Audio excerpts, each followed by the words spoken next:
Welcome to RidgeLife. I'm Tim, and today we have an ice storm emergency at the log home.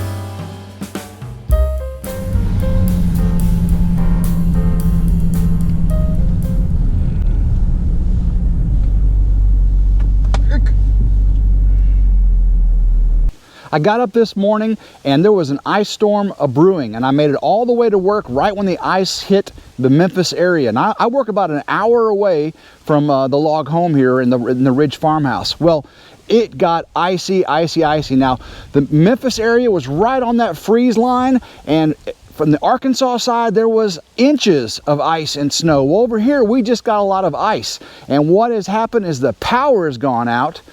Power has got out on the log home, not the Ridge farmhouse. So we have got to get power back to the log home. Now, Grandma Carol has got a lot of heat in there. The log home is very, very well insulated, but we've got an outside tankless water heater. It is outside natural gas water heater, and they are self-protecting when they have electricity. When they don't have electricity, they can freeze and they can burst. So we've got to get electricity to the log home now.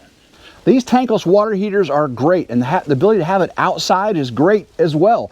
But the only disadvantage is when the power goes out and it's freezing like it is now. These things can't protect themselves internally from the coil bursting when the water freezes. Now, if the electricity goes out and you've got one of these, you got to valve it off, open a drain line, and drain that coil. So, because it's supposed to be 16 degrees at nighttime, and this thing would explode or burst internally. But we've got power coming to the house. So let's go ahead and get emergency power set up to the log home, get our well water pump going, make sure that there's not frozen here, get the water cycling through, then we can turn it on, watch it fire up, get Grandma Carol some lights in, and get her refrigerator going again, and even get her heat going. She has natural gas heat, so the blower doesn't take much current. I think a generator will take care of it. We are lucky we got this generator just before the ice storm hit. I heard it was coming, and I thought I might need it here on the Ridge farmhouse, but instead it's the log home that's without power. So we're going to get that down there, and this thing is going to run the log home without a problem. This is a Predator 8750 watt open inverter, 7,000 watt sustained runtime generator. Now, it being an inverter generator means it has a smooth sine wave output, good for electronics. Anything in the household will be safe running on an inverter generator. Another thing about the inverter generator is much, much quieter than a conventional generator. This thing's a little on the louder side for an inverter since it's so big. It's 75 decibels, but you know, some of them conventionals this size or larger can get very, very loud. It's OSHA and GFCI compliant. Guys, it has a CO, carbon monoxide detector. It will shut itself off in the event carbon monoxide builds up in the area this thing is stored. And that is a huge, huge safety feature you're going to want. Again, quieter, more efficient, being an inverter. We've got to set this thing up. I'm going to show you some of the parts that come with it, get it all set up, get some oil and gas in it, go over some of the features, get it down to the log home because we've got an ice storm emergency to take care of. Open up the accessory box, see what comes with it. Of course, we got the manual. We'll have to read through that and see how much oil and gas we can put on this thing. We've got wheels, we've got a handle. Nice to move it around. It does move around easy. It's a big old thing. It's pretty heavy. Let's see, we've got power cords, got tools. We've got all kinds of bolts to get the hardware on. We've got a funnel to fill the oil up with, and we've got some more brackets. So let's go ahead and get all this thing put together and get it down there. One of the first things we got to do is get off these shipping brackets. They're orange, let you know you got to take them off. They keep the engine from bouncing around and shipping. This thing is rubber mounted to the outside frame. Let it vibrate when it's running, so you got to take these off. You got to use your elusive 10 millimeter to get them off. And once you get these off, then we'll be able to start putting the oil and gas in. Let's get our axle and wheel on. Slide the short end of the axle in first. Put the nut on the outside there. We can tighten that down in just a second. Then we want the large washer, then the wheel, then the small washer, and then the nut on the outside. tighten all this down. We'll do the same thing on the other side. It's a 12 meter on the outside, 17 millimeter on the inside. Tighten them up. Next simple step is to put the feet on, and then we're going to use 13 millimeter socket. Slide those up through there. Get your 13 millimeter nuts on each one. Tighten them down, and then we will have the feet done, ready to move on to the handle. Actually going to need a 13 millimeter wrench. The socket just couldn't get up there, but the 13 millimeter wrench does the job perfectly. The next simple step is to install the handle bracket, and there's 4 holes right there. Put these 10 millimeter bolts through there, tighten them up, and then we'll put the handle on. Install the handle, put the bolt through the small hole at the very end.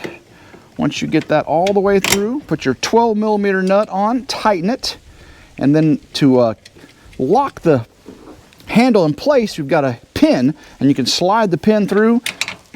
Keep it all the way down, locks it in place, or when you got it up, you can put it here to lock it in the up position.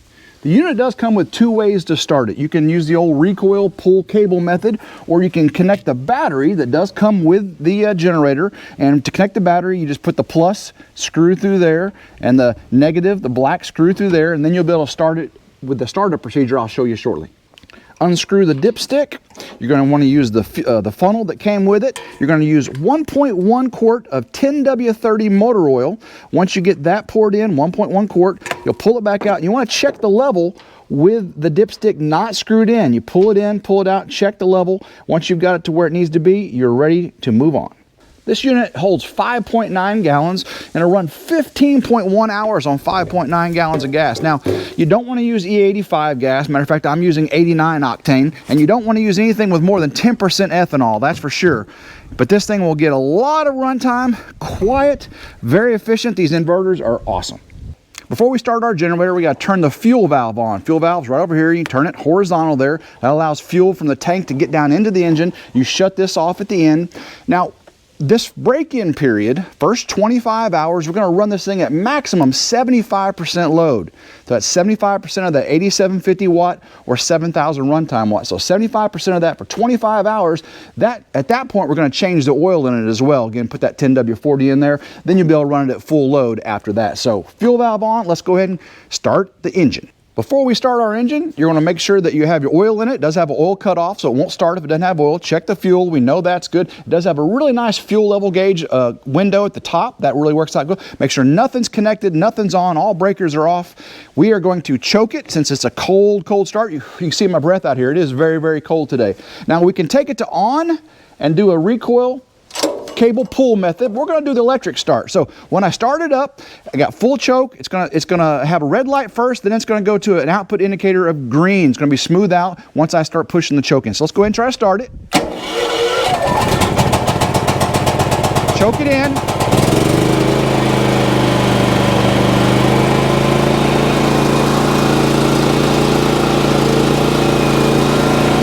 .40-volt output. Output is good. Very, very smooth. Go ahead and stop. Okay, we'll go ahead and stopped it. Now typically you want to make sure all your loads are turned off, the generator is no output, and then you can turn it off and let it cool down. Very, very nice, shows your output voltage right there. And you see we've got output indicator green, overload alarm, low oil alarm, that'll prevent you from starting it. Here's our DC output. Okay, you've got a DC breaker. You've got your 12 volt electrical plug. You've got USB ports, very, very nice. We've got our 30 amp AC breaker. It's nicely protected by a thing. You got a reset for it. And of course, we've got 30 amp 240 connection, 4-prong. We've got our circuit breakers right here for our 120. These are 20 amp, and these are GFCI, ground fault circuit interrupted protected breakers. So you can reset and trip those. This is a very, very nice generator. We need to get down to the log home, get this thing to use before we have a very, very bad situation.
Now typically you'll have a 220 connection to the house. The log home is not set up for 220 yet, so we're just going to do a 120 on that single phase and get the things we needed power up through the breaker panel.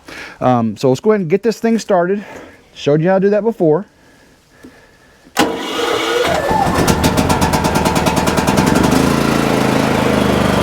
We do not have the log home set up for emergency power yet. We're going to have that generator connection out in the shop, and the shop is still yet to be wired up. So we're going to do this the old-fashioned way of bring in 120, not 240. So we'll have a single phase in the house powering up, which will get our hot water heater powered up, some lights, and some other things. We'll power up a electric space heater to keep Grandma Carol warm tonight. So that should be enough to get till they get either power back tonight or power back tomorrow, and I can get a 240 connection and get her all set up through the dryer connection, and it'd be a safe 240 connection. Well, we decided to go ahead and do the power the safe way from the generator. We ran extension cords each output into the house. We've got a heater going. We've got the hot water heater backup power on. We've got the heat strip power on for it.